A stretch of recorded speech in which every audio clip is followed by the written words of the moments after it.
હરિઓમ. રામચરિત માનસની અંદર ગોસ્વામી તુલસીદાસજી કહે છે, બડે ભાગ માનુષ તન પાવા, સુર દુર્લભ મુનિ ગ્રંથ ઉગાવા. આ મનુષ્યનું શરીર બહુ ભાગ્યથી પ્રાપ્ત થાય છે. દેવોને પણ દુર્લભ છે. મુનિઓ અને ગ્રંથ ગાય છે. વિવેક ચૂડામણીમાં ભગવાન ભાષ્યકાર આદિગુરુ શંકરાચાર્યજી કહે છે, 84 લાખ યોનિમાં મનુષ્ય શરીરની દુર્લભતા છે અને મનુષ્ય શરીરમાં દ્વિજત્વ એટલે કે બ્રાહ્મણનું શરીર પ્રાપ્ત કરવું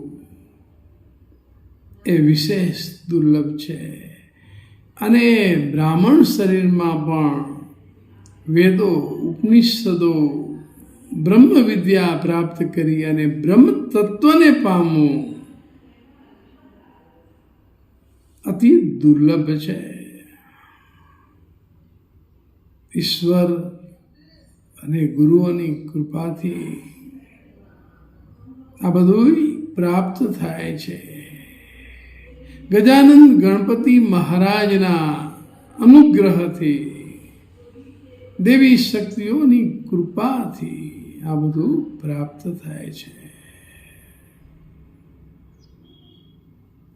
દેહની દ્રષ્ટિએ વાત કરીએ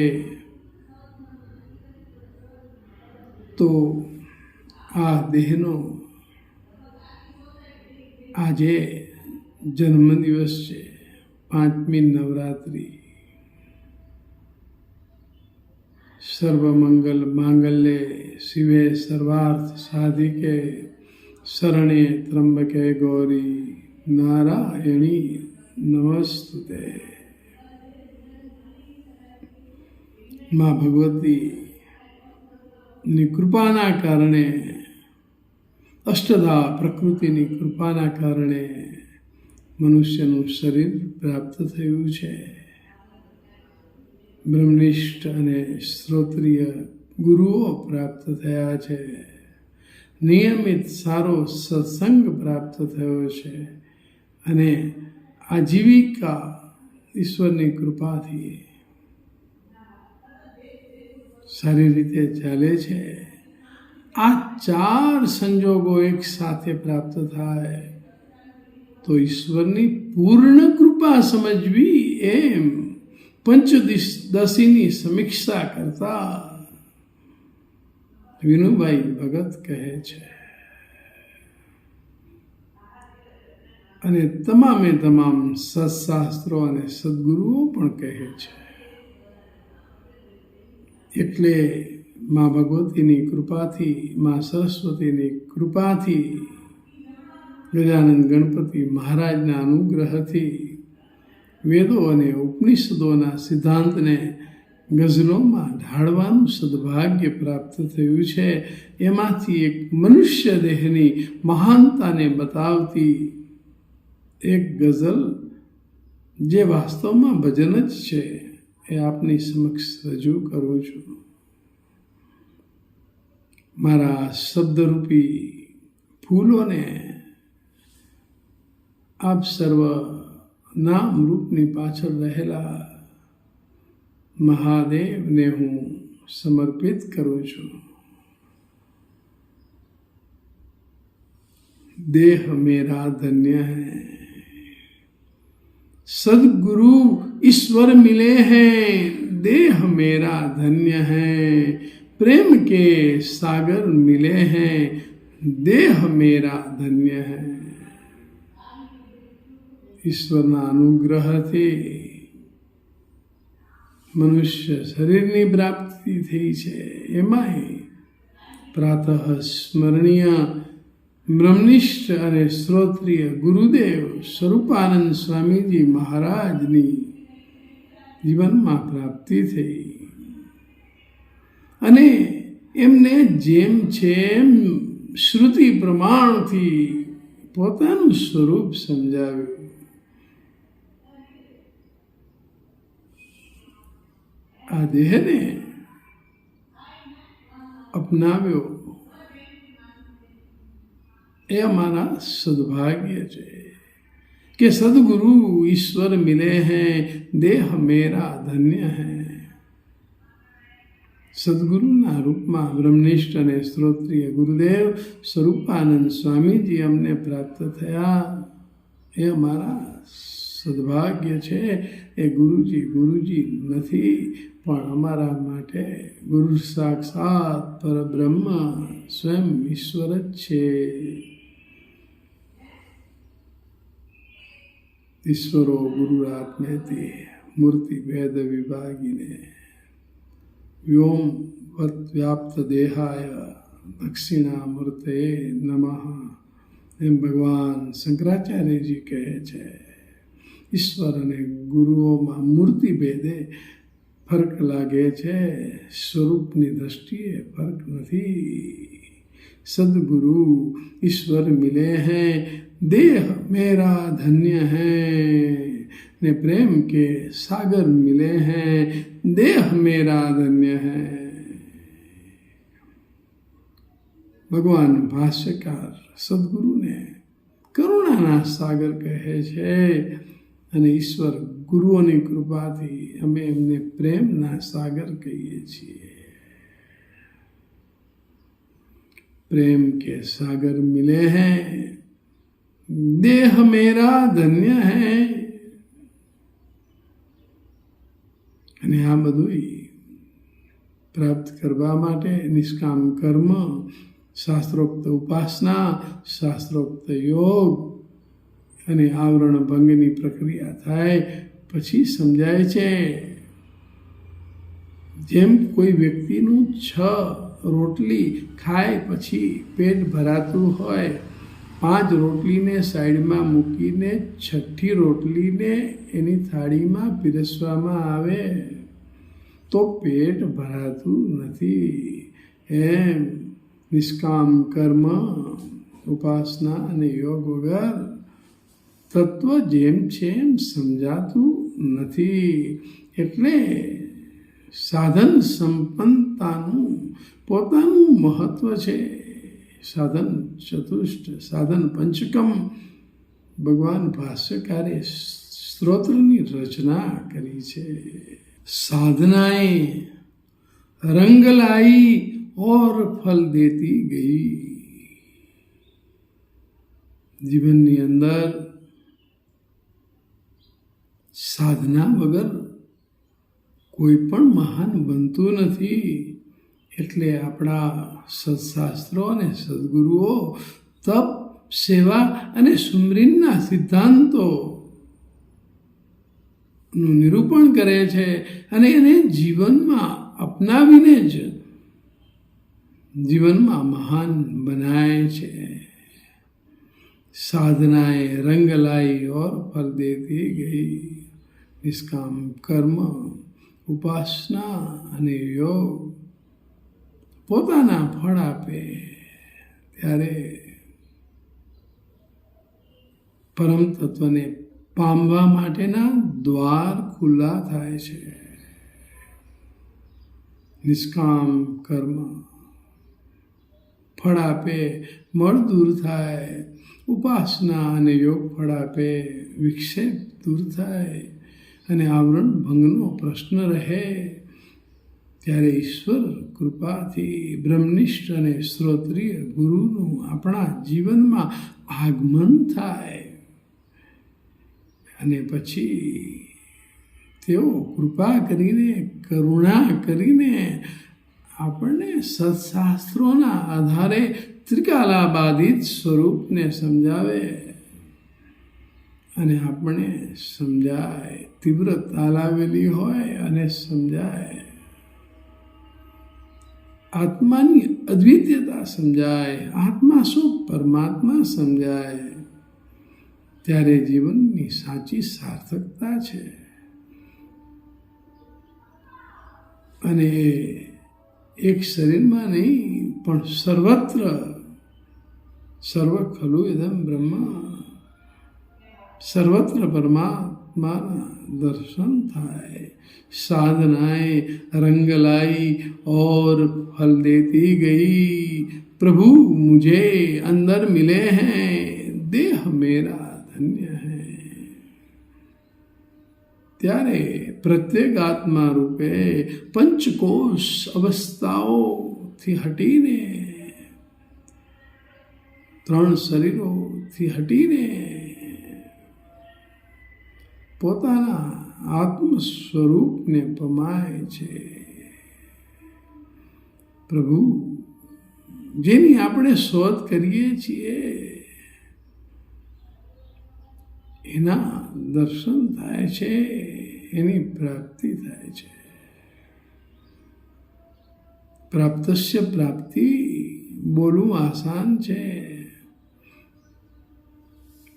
ગોતે તે પોતે બોલવું આસાન છે, પરંતુ દ્રઢ અપરોક્ષ અનુભવ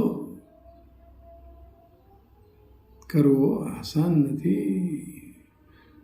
ગીતાજીમાં ભગવાન કહે છે, બહુનામ જન્મનામ અંતે જ્ઞાનવાન વામ પ્રબધ્યતે વાસુદેવ સર્વમિતિ સ મહાત્મા સુદુર્લભ.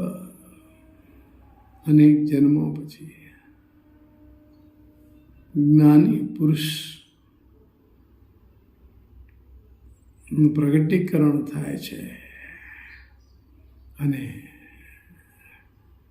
એના શરણમાં આપણે જઈએ છીએ, સમર્પિત થઈએ છીએ. પછી આત્મતત્વના દ્વાર ખુલ્લા થાય છે. સાધન ચતુષ્ટ વગર વેદાંત સમજાતું નથી. પોતાનું નિત્ય પ્રાપ્ત સ્વરૂપ સમજાતું નથી. એટલા માટે સાધન સંપન્ન થઈને બ્રહ્મનિષ્ઠ અને શ્રોત્રિય ગુરુઓના સાનિધ્યમાં જવું જોઈએ. અને પહોંચી ગયા હોઈએ તો પણ અંતઃકરણની અંદર પ્રતીતિમાં કામ કરવું જોઈએ. भक्ति सेवा ज्ञान निष्ठा से सफल जीवन हुआ. ભક્તિ સેવા જીવનમાં કર્યા પછી જ્ઞાનની નિષ્ઠા પ્રાપ્ત થાય છે.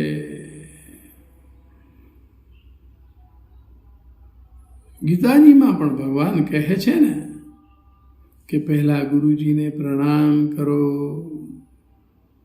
સેવા કરો, પછી પ્રશ્ન પૂછવાના અધિકારી બનીએ છીએ.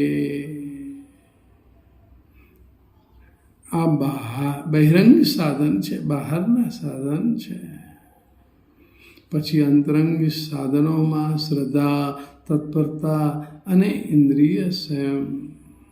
બીજી રીતે કહીએ તો જપ, તપ, તીર્થ, વ્રત, ઉપવાસ આદિ બહિરંગ સાધનો પછી જીવનની અંદર વિવેક, વૈરાગ્ય, સઠ સંપત્તિ, મુમુક્ષુતા, પદાર્થ શોધન, શ્રવણ, મનન અને નિધિધ્યાસન એમ સાધનોના ક્રમ પછી મહાવાક્યથી બ્રહ્મનિષ્ઠ અને શ્રોત્રિય ગુરુ આપણને પોતાનું સ્વરૂપ સમજાવે છે.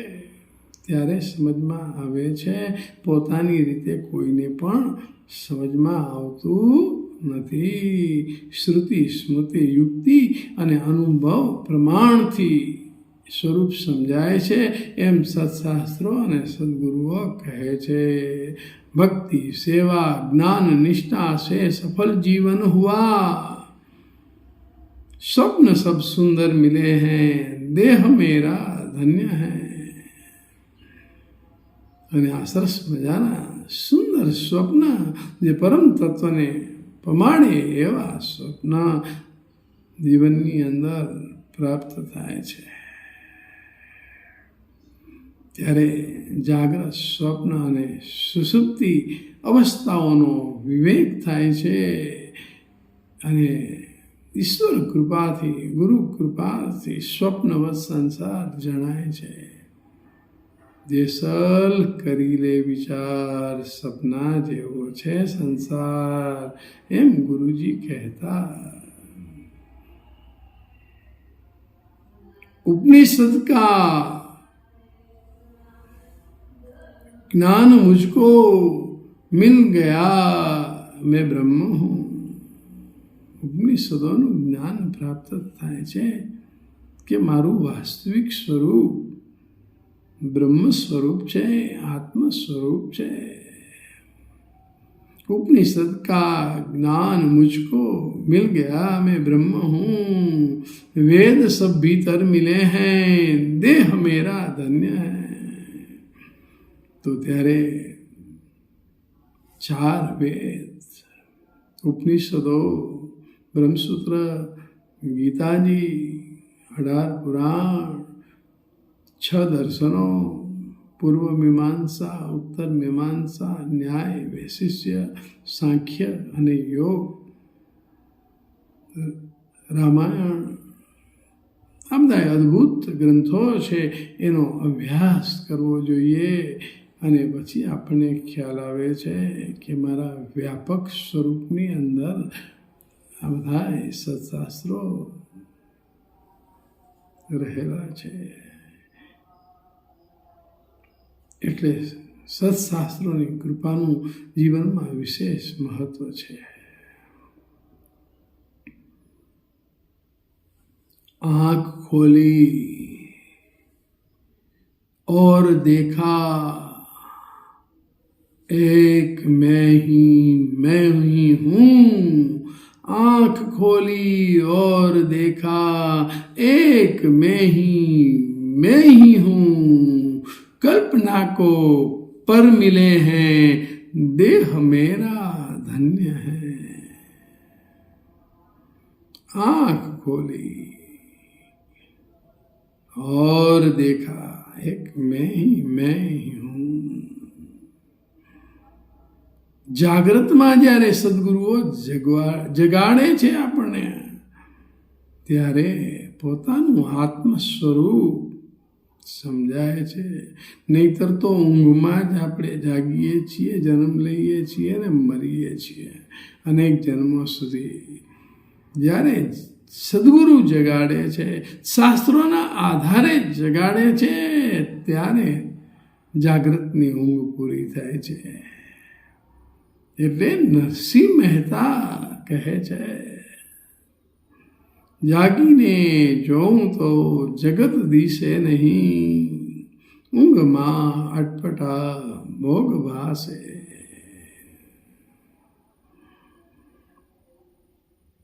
ખરેખર અજ્ઞાનકાળ દરમિયાન આ જગત આપણને સત્ય લાગે છે. બ્રહ્મ સત્યમ જગન મિથ્યા જીવો બ્રહ્મ ના પર ઉપનિષદોની સિદ્ધાંતની વાતને ભગવાન ભાષ્યકારે બ્રહ્મ જ્ઞાનાવલીમાં ઢાળી છે. સુખ રહસ્ય ઉપનિષદ ના પ્રમાણને ઢાળ્યું છે. સરસ મજાની વાત છે.